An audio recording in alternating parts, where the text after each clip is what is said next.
যে সে কার অনুগত্য করবে? আল্লাহর অনুগত্য।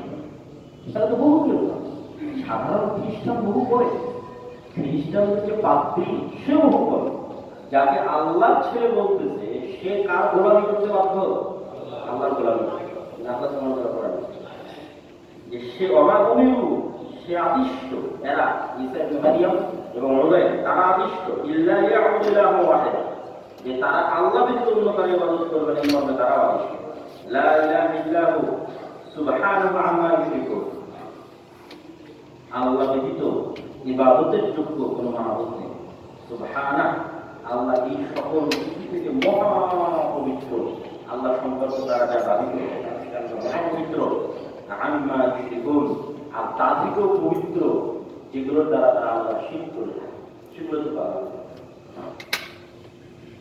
يريدون أن يطفئوا نور الله بأفواههم ويأبى الله إلا أن يتم نوره ولو كره الكافرون, তারা মূলত চায় আল্লাহর নূরকে নিভিয়ে দিতে, আর আল্লাহ যে কোনো পরিস্থিতিতেই হোক আল্লাহ তার নূরকে পরিপূর্ণ করবেন।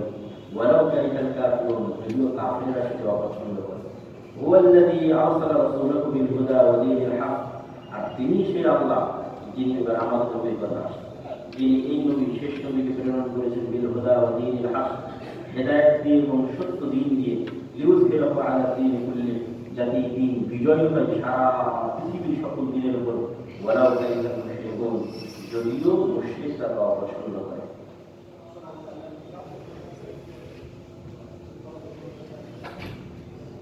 তারপর আল্লাহ আরো কিছু উদাহরণ দিয়েছে, পরের আয়াতগুলো একসাথে কানেক্টেড সম্পর্ক কিছু উদাহরণ দিয়েছে, যেগুলোতে ইহুদি পাত্রী বা ইহুদির আবাস এবং খ্রিস্টান পাত্রীরা কি কি ধরনের হারামকে হারাম এবং হারামকে হারাম করতো, সেগুলো কিছু উদাহরণ।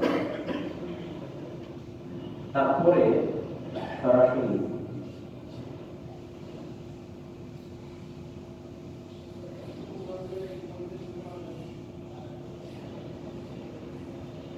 আরেকটি আয়াত, এই আয়াতটি সূরাতুল বাকারা 165। ومن الناس من يتخذ من دون الله أندادا يحبونهم كحب الله.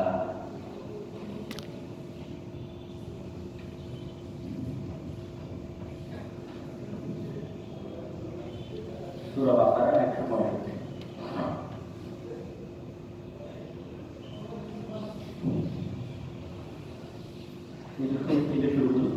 ইন্না ফী খালকিস সামাওয়াতি ওয়াল আরদ, নিশ্চয় আসমান এবং জমিন সৃষ্টির মধ্যে, ওয়াখতিলাফিল লাইলি ওয়ান নাহার, রাত এবং দিনের পরিবর্তনের মধ্যে, ওয়াল ফুলকি আল্লাতী তাজরি ফিল বাহর, এই নৌকা বা যে জাহাজ সমুদ্রের উপর চলাফেরা করে তার মধ্যে, বিমা ইয়ানফাউন নাস, আর এই ধরনের যা কিছু যা দ্বারা মানুষ উপকার গ্রহণ করে থাকে। এই আয়াতটা খুবই ব্যাপক, এই ধরনের যা কিছু যা দ্বারা মানুষ উপকার গ্রহণ করে থাকে।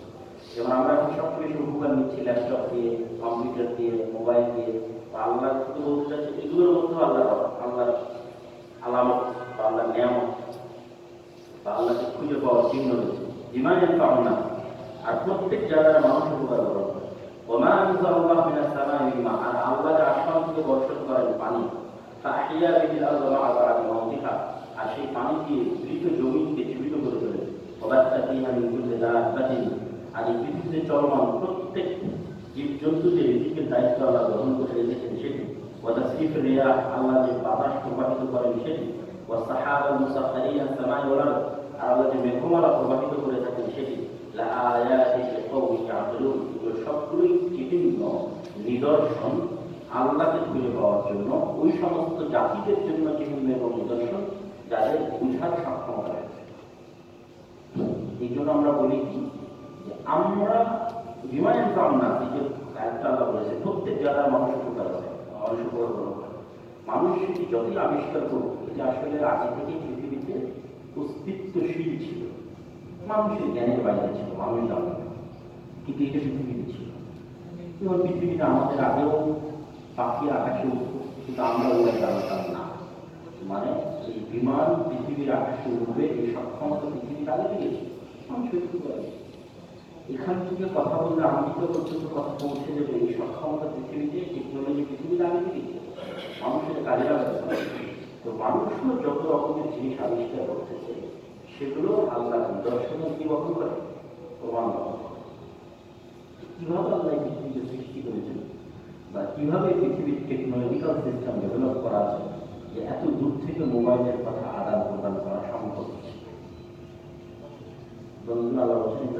এরপরে আমাদের মোবাইল আর মানুষের মধ্যে যারা আল্লাহ ব্যতীত অন্য কাউকে নিজেদের জন্য ইবাদতের যোগ্য বানিয়ে নিয়েছে, আল্লাহর শরীক বানিয়ে নিয়েছে। মানুষের মধ্যে যারা আল্লাহ ব্যতীত অন্য কাউকে আল্লাহর শরীক বানিয়ে নিয়েছে, তারা আসলে ওই জিনিসগুলোকে আল্লাহর মতোই ভালোবাসে। ওয়াল্লাযীনা আমানু, আর যারা আল্লাহর প্রতি ঈমান আনয়ন করেছে, আশাদ্দু হুব্বান লিল্লাহ, তারা আল্লাহকে তার চাইতে আরো বেশি পরিমাণে ভালোবাসে। ওয়ালাউ ইয়ারাল্লাযীনা যালামু ইয ইয়ারাউনাল আযাবা আন্নাল কুওয়াতা লিল্লাহি জামিআন, আর এদের মতো যারা অত্যাচার করেছে, জুলম করেছে, আল্লাহ ব্যতীত অন্য কাউকে ইলাহ বানিয়ে নিয়েছে বা আল্লাহর সাথে শিরক করেছে, শব্দ এরকম যারা জুলম করেছে, ইয ইয়ারাউনাল আযাব, তারা যদি আল্লাহর আযাব দেখত, আল্লাহর শাস্তি এবং আল্লাহর গজব দেখত, তাহলে তারা জানতো আন্নাল কুওয়াতা লিল্লাহি জামিআন, যে পৃথিবীর সকল শক্তি সকল ক্ষমতা একমাত্র আল্লাহর, আর কারো হাতে কোনো ক্ষমতা এবং কোনো শক্তি নাই। ওয়া আন্নাল্লাহা শাদীদুল আযাব, আর আল্লাহ শাস্তি প্রদানের খুবই বড় বিপদ। ইয তাবাররাআল্লাযীনা তুবিউ মিনাল্লাযীনা ইত্তাবাউ ওয়া রাআউল আযাবা ওয়া তাকাত্তাআত বিহিমুল আসবাব, আর এই দৃশ্য তৈরি হবে, যেগুলো তারা দেখেনি শুধু তৈরি হবে। আল্লাহ বলছেন তাবাররাআল্লাযীনা তুবিউ, এরা যাদের অনুসরণ করত তারা যেই দিন ঘোষণা করে দিবে যে আমি এদের সাথে নাই, শাব্দিক অনুবাদ হচ্ছে যারা অনুসরণ করছে তাদের থেকে যাদের অনুসরণ করা হতো তারা ঘোষণা করে দিবে যে আমরা এদের সাথে নাই। ব্যাখ্যা কি? আমি দাবি করতেছি যে আমি ঈসা ইবনে মারইয়ামের অনুসরণ করি, তো কিয়ামতের মাঠে ঈসা ইবনে মারইয়াম বলে দিবে যে আমি এদের সাথে নাই। এরকম প্রত্যেক যে যার ইবাদত করতেছে পৃথিবীতে, এরা যখন বলে দিবে যে আমি এদের সাথে না, তখন এদের অবস্থা কি? যার ভরসায় যার আশায় এতদিন চললো, সে কিয়ামতের মাঠে কি বলে দিবে যে আমি এদের সাথে না, তখন কি হবে? ভয়ঙ্কর পরিবেশ তৈরি হবে। ওয়ারাউল আযাব, যখন চোখের সামনে আযাব দেখতে পাবে। ওয়া তাকাত্তাআত বিহিমুল আসবাব, আর পৃথিবীতে যে আসবাবগুলোর উপর ভরসা করে তারা টিকে থাকতে, প্রত্যেকটা আসবাব কাটা হয়ে যায়, কেটে যায়, বিচ্ছিন্ন হয়ে যায়। প্রত্যেকটা মানুষ বিভিন্ন কিছুর উপর ভরসা করে পৃথিবীতে টিকে থাকে। সকলেরই কোনো না কোনো লিঙ্ক আছে, কারো অর্থ সম্পদ, কারো পরিবার, কারো বংশ পরিচয়, কারো রাজনৈতিক, এইভাবে লেয়ার মেনটেন করে মানুষ। এই প্রত্যেকটাকে আরবিতে বলা হয় সাবাব বা আসবাব, লিঙ্ক, লেয়ার, ওয়াস্তা, মাধ্যম। তো প্রত্যেক যত মাধ্যমে আপনি পৃথিবীতে টিকে থাকতেন, এই প্রত্যেকটা মাধ্যম কাটা হয়ে যাবে কিয়ামতের মাঠে, একটা লিঙ্ক কাজ করবে। এখন এখানে আমি একটা সমস্যা করলে আপনাকে কল দিলে আপনি একটা বসি না, এটা কাটা হয়ে যাবে। আমি ফোন দিতে পারতাম, ফোনই থাকবে না। আমি অর্থ ইউজ করতে পারতাম, অর্থ থাকবে না। ঠিক আছে, আমি আমার ছেলে মেয়েকে রাখতে পারতাম, স্ত্রী পুত্রকে রাখতে পারতাম, তারা থাকবে না। প্রত্যেক যতগুলো আসবাব দিয়ে মানুষ টিকে থাকতে পৃথিবীতে, এগুলো সব নাই।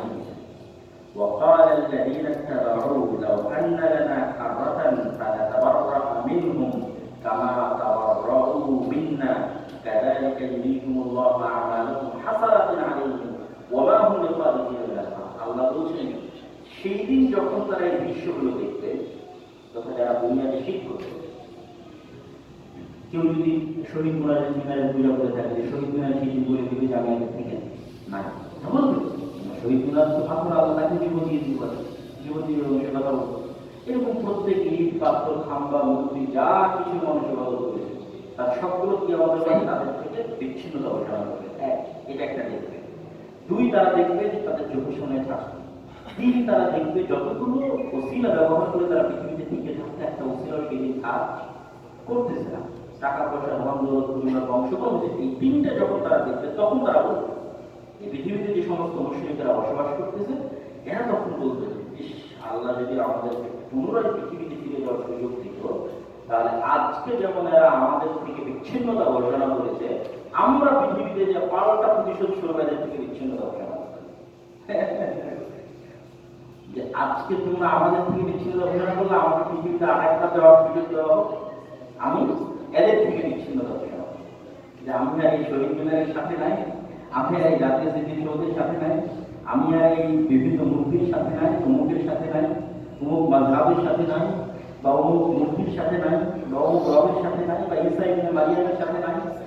যার যার মানুষ দুনিয়াতে শিরক করেছে তার প্রত্যেকের সাথে দুনিয়াতে এসে পুনরায় চাইবে যে আমরা তাদের সাথে বিচ্ছিন্ন ঘোষণা করি। আল্লাহ বলছেন কাযালিকা ইউরিহিমুল্লাহু আ'মালাহুম, এভাবেই আল্লাহ তাদের আমল তাদেরকে দেখাবেন হাসারাতিন আলাইহিম, এমন অবস্থায় যে আফসোস করেও কাজ হবে।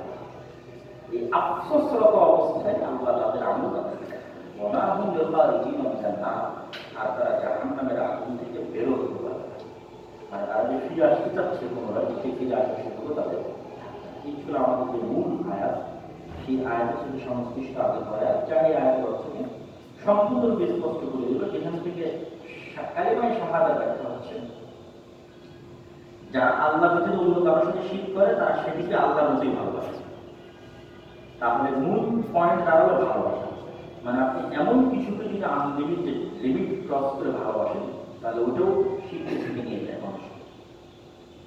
ইবনে কাইয়িম রাহিমাহুল্লাহ তার বিভিন্ন বইয়ে এই তুলে ধরেছেন ভালোবাসা প্রকার দিকে, যে মানুষ যখন কোনো মেয়ের প্রেমে পড়ে, মানুষ যদি তার স্ত্রীরও এই পরিমাণ প্রেম বা ভালোবাসায়, মানুষ যদি তার পৃথিবীর কারো মানে শিরক করতেছে না কিন্তু তার মন অতিরিক্ত দুর্বল, তাহলে এই জিনিসগুলো তাকে হালাল হারাম বাস বিচার করার সুযোগ দিতে হবে।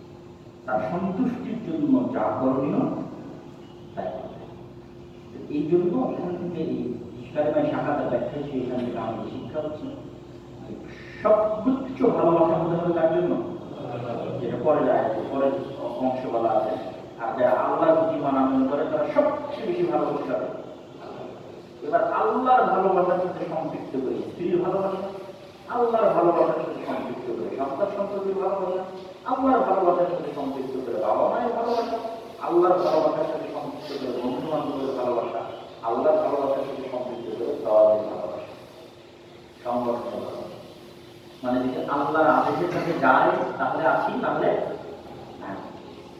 আর যখনই আপনি কোনো একটা ভালোবাসা মাত্রাতিরিক্ত হয়ে যাবে তখন আল্লাহর আদেশ লঙ্ঘন করেও আপনি সেই ভালোবাসা বহাল রাখার চেষ্টা করবেন।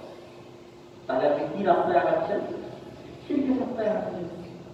আল্লাহ তো স্পষ্ট করে দিয়েছে যে যারা শিরক করে তারা মূলত অধিকে আল্লাহর উপর ভালোবাসে, এই জন্য শিরক করে। তাহলে আমাদের যারা উপর ঈমান আছে তার সর্বোচ্চ ভালোবাসা আল্লাহর প্রতি, আর প্রত্যেকটা ভালোবাসার শর্তযুক্ত। আল্লাহ রাসূলের আদেশ অনুযায়ী ঠিক আছে, ঠিক আছে। স্ত্রী বলতেছে মার্কেটে যাবে, রেস্টুরেন্টে যাবে, তারপরে হচ্ছে স্বাধীনতা থাকবে, তো সেক্ষেত্রে আপনি রাজি না রাখবেন। আপনি যদি সর্বোচ্চ আল্লাহ সুবহানাহু ওয়া তাআলাকে ভালোবাসেন এবং আল্লাহর ভালোবাসার সাথে সম্পৃক্ত করে সকল ভালোবাসাকে সাজান, তাহলে আপনি রাজি হবেন না। আপনি আল্লাহর বিধানকে লঙ্ঘন করে তার ভালোবাসাকে প্রাধান্য দিতে পারেন না। আর যখন তার ভালোবাসাকে আপনি প্রাধান্য দিবেন আল্লাহর ভালোবাসাকে লঙ্ঘন করে, তখন আসলে আপনি শিরকের রাস্তা দিতে ধাবমান হচ্ছেন, বুঝতেছেন। এই জন্য কোনো কিছুকে আল্লাহর ভালোবাসার উপর প্রাধান্য দেওয়া যাবে না, আমাদের সেটি শিরকের দিকে নিয়ে যাবে মানুষ। وفي الصحيح عن النبي صلى الله عليه وسلم من قال لا اله الا الله وكفر بما يعبد من دون الله, যে ব্যক্তি ঘোষণা দিবে যে আল্লাহ সুবহানাহু ওয়া তাআলা ব্যতীত কোনো ইলাহ বা কোনো মাবুদ নেই, আর কুফরি করবে আল্লাহ ব্যতীত প্রত্যেক যার ইবাদত করা হয় সবগুলোর কুফরি করবে, মানে সবগুলোর কাফের দিকে, যে আল্লাহ ব্যতীত দুনিয়াতে যার ইবাদত করা এগুলো কাফের। যেমন আমি হচ্ছি গণতন্ত্রের কাফের, সেকুলারিজমের কাফের, কাফার না, এগুলোর আমরা কি করি? কুফরি করি। আল্লাহ ওয়াকাফার আর কুফরি করবে বিমাই আগুন বিন্দু দিলাম, প্রত্যেক ওই বস্তু যারা আল্লাহ ছাড়া ইবাদত করে এই প্রত্যেকটার কুফরি করা লাগে। আল্লাহ ব্যতীত যেগুলোর ইবাদত হয় সেগুলো কুফরি করবেন না, আর মুখে বলবেন আপনি আল্লাহর প্রতি মানামেন করেন, এই দুটো একসাথে চলবে।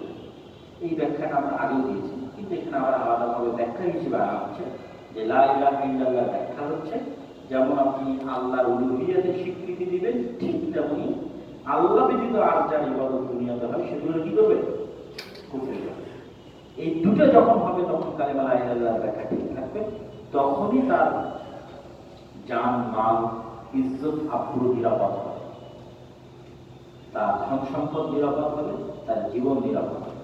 এটির পক্ষে, এই হাদিসের পক্ষে কোরআনের যে বিভিন্ন আয়াত আছে সেগুলো ব্যাখ্যা গ্রন্থগুলো উল্লেখ করা হয়েছে। যেমন আমরা প্রথমদিনই বলেছি, ফামান ইয়াকফুর বিত-তাগুত ওয়া ইউমিন বিল্লাহ, যারা তাগুতকে অস্বীকার করে, এরকম আরো অসংখ্য আয়াত। ওয়াকাতিলুহুম হাত্তা লা তাকুনা ফিতনাতুন ওয়া ইয়াকুনা আদ-দীনু কুল্লুহু লিল্লাহ ফাকতুলুল মুশরিকিনা হাইথু ওয়াজাদতুমুহুম। এরকম আরো অসংখ্য আয়াত এবং হাদিস আছে যেগুলো প্রমাণ করে আল্লাহ ব্যতীত যারা ইবাদত করা হয় সেগুলো সে কুফরি করছে। ওয়া হিসাবুহু আলা আল্লাহি আযজা ওয়া জাল্লা, এটি হাদিসের শেষ বাক্য। হাদিসে বলা হচ্ছে যে সাক্ষ্য দিবে আল্লাহর ব্যতীত কোনো মাবুদ নেই এবং কুফরি করবে ওই সমস্ত বিষয় যেগুলো আল্লাহ ব্যতীত ইবাদত করা হয়, তাহলে তার জীবন রক্ষিত, তার ধন সম্পদ রক্ষিত, তবে তার হিসাব আল্লাহ দিবে। এর ব্যাখ্যা কে বলতে পারবেন? আপনি যে তার হিসাব আবারও বুঝবে, যে সাক্ষ্য দিবে আশহাদু আল্লা ইলাহা ইল্লাল্লাহ ওয়া আশহাদু আন্না রাসূলুল্লাহ এবং আল্লাহ ব্যতীত যারা ইবাদত করা হয় সেগুলো কুফরি করবে, তার জীবন নিরাপদ, তার ধন সম্পদ নিরাপদ, কিন্তু তার হিসাব আল্লাহ দিবে। এই শেষের বাক্য তার হিসাব আল্লাহ নিকটে ব্যাখ্যা, উত্তর না দিয়ে হাত ধরে।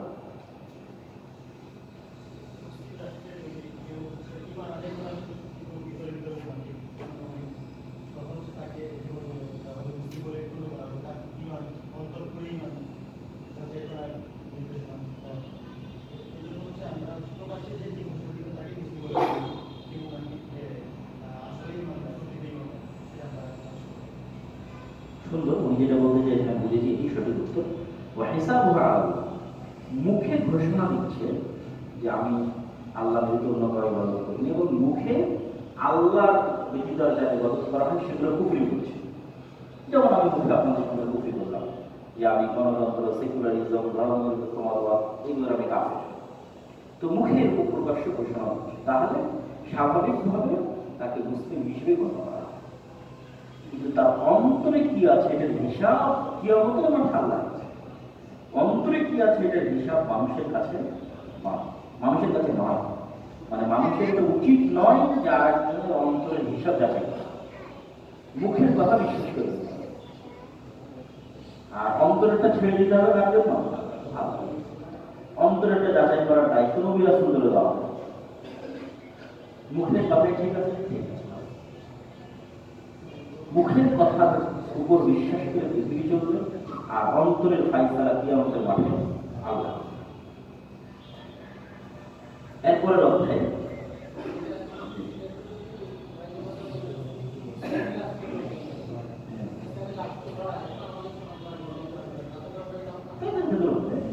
মুখে যারা আপনি দেখতে পাচ্ছেন যে মুখে মুসলিম বলে দাবি করতেছেন, তাহলে তাকে অবশ্যই আপনি মুসলিম হিসেবে গণ্য করবেন। তবে আসলে মুসলিম হিসেবে গণ্য হওয়ার জন্য মসজিদে নিয়মিত যাতায়াত হওয়াটা খুবই জরুরি। যেমন ইউরোপের বহু দেশে অসংখ্য মুসলিম নন মুসলিম হিসেবে দাফন হয়। আমি যেহেতু নিজে ছিলাম, আমি এই অভিজ্ঞতার মুখোমুখি দিয়েছি। অসংখ্য মুসলিম কি হিসেবে দাফন হয়? নন মুসলিম। যেমন নন মুসলিম কোনোদিন মসজিদে যায়নি, তখন কে চিনে গেছে যেহেতু মারা গেছে একভাবে, যেভাবে লাশ পেয়েছে সেভাবে তার সরকার গিয়ে দাফন করে। অথচ মুসলমানরা মুসলমান অনুযায়ী দাফন করার জন্য মুসলমানদেরকে এগিয়ে যেতে হবে। আর এই রাইট বা পাওয়ার একমাত্র মসজিদের আছে। মসজিদে দায়িত্বশীল হয়ে আবেদন করলে তাহলে সেই লাশ মুসলিম অনুযায়ী দাফন হওয়ার জন্য সকল কিছু প্রস্তুত হয়। তো মসজিদ কখন দাবি করবে যে এই লোকটা মুসলমান? যখন নিয়মিত মসজিদে আসবে। নিয়মিত মসজিদে না আসতে ওটা মুসলিম হিসেবে গণ্য হবে না। এই জন্য প্রত্যেকের উচিত নিজেকে মুসলিম হিসেবে পরিচয় দেওয়ার ন্যূনতম যে মাপকাঠি, সেটা কি মসজিদে সাধারণ নিয়ে 75 সালাতে মসজিদে আসতে হবে। এতটুকু অন্তত মেনটেন করতে হবে নিজের মুসলিম পরিচয়ে রক্ষণাবেক্ষণের জন্য। আমরা আজকে দাস লম্বা করব না, আরেকটা অধ্যায় আমরা সংক্ষিপ্তভাবে করে আজকে দাস শেষ করব। আমাদের আরেকটা প্রোগ্রাম আসছে যেটা হচ্ছে বাবু মিনাশ শিরক। এবার শিরকের উদাহরণ দিচ্ছে যে শিরক কিভাবে হয়। তো এক নম্বর শিরকের উদাহরণ দেওয়া হয়েছে যে গোলাকার কিছু সুতার তৈরি বা রিঙের তৈরি গোলাকার কিছু ঝোলানো লিরাফিল বালা আওদাফিল, বিপদ আপদকে দূর করার জন্য, সমস্যাকে দূর করার জন্য লোহার তৈরি অথবা সুতার তৈরি কোনো কিছুকে হাতে অথবা গলায় লাগানো। ওয়াকাউলুল্লাহ তাআলা কুল, এবার এটি পক্ষ নিয়ে এটি শিরক তার বিষয় নিয়ে আপনি দলিল দিবেন। কি শিরক? সে অধ্যায়ের নাম কি? লোহা অথবা সুতা এমন কিছু বিপদ আপদকে দূর করার জন্য শরীরে, হাতে, গায়ে, জামায়, বাড়িতে ঝুলিয়ে রাখে। قل أفرأيتم ما تدعون من دون الله إن أرادني الله بضر هل هن كاشفات ضره। এই একটা আয়াত মানুষের এই অন্তরের রোগকে দূর করার জন্য, যারা তাবিজ কবর ইত্যাদি বিভিন্ন কিছু যায় তাদের অন্তরের রোগকে দূর করে আল্লাহ বলছেন। তাদেরকে চ্যালেঞ্জ করে, তাদেরকে বল তোমরা কি মনে করো যার যার সাহায্যে তোমরা বিপদ দূর করতে যাচ্ছ, আল্লাহ যদি চায় যে আল্লাহ তার বিপদ করবেন, তার ক্ষতি করবেন, পৃথিবীতে কি এমন কেউ আছে যে সেই ক্ষতি থেকে তাকে নিরাপদ রাখতে পারে? আল্লাহ চায়। ইন আরাদানি আল্লাহ, আল্লাহ যদি চায়, বিদুররিন যে কারো কোনো ক্ষতি করবে, শাব্দিক অনুবাদ কোরআনের আয়াত। ইন যদি আরাদানি আল্লাহ, আল্লাহ চায়, বিদুররিন যে কারো কোনো ক্ষতি করবে, হাল হুন্না কাশিফাত, তার পৃথিবীতে এমন কি কেউ আছে, মানুষ, জীবজন্তু, জানোয়ার, জড়বস্তু, জড় পদার্থ, এমন কি কেউ আছে? একটু দেখে যারা যে একবার সমস্যা আপনারাও যখন লিখে যে আল্লাহ যদি চায় কারো ক্ষতি করবেন, পৃথিবীতে এমন কি কেউ আছে যে এই ক্ষতিটা ঠেকাতে পারবে? তাহলে যদি এই বিশ্বাস তোমরা করো যে আল্লাহ কারো কোনো ক্ষতি করতে চাইলে পৃথিবীকে ঠেকাতে পারবে, তাহলে এই ধরনের আউট করা জিনিসের দ্বারা আশ্রয় নিও না। সরাসরি কার কাছে আশ্রয় চাও? আল্লাহর কাছে। মানে একমাত্র তিনি পাবেন, আর যদি তিনি চান ক্ষতি করতে আর কেউ ঠেকাতে পারবে। আর ইমরান ইবনে হুসাইন রাদিয়াল্লাহু তাআলা এটির পক্ষে দলিল হিসেবে একটা হাদিস দিচ্ছেন।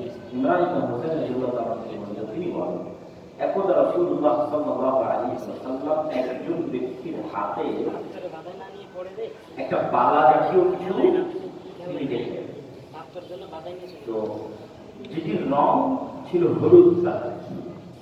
ফাকালা মা হাযিহি, আল্লাহর নবী বললেন এটা কি?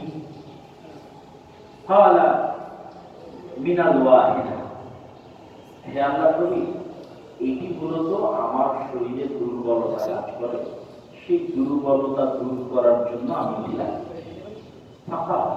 তখন রাসূলুল্লাহ সাল্লাল্লাহু আলাইহি ওয়াসাল্লাম ইনজাআহা, এটি খুলে ফেলে, ফাইন্নাহা লা তাযীদুকা ইল্লা ওয়াহদা, কেননা এটি তোমার দুর্বলতা বাড়াতেই না। আচ্ছা, কেন বললেন দুর্বলতা বাড়াতে থাকবে? সেটা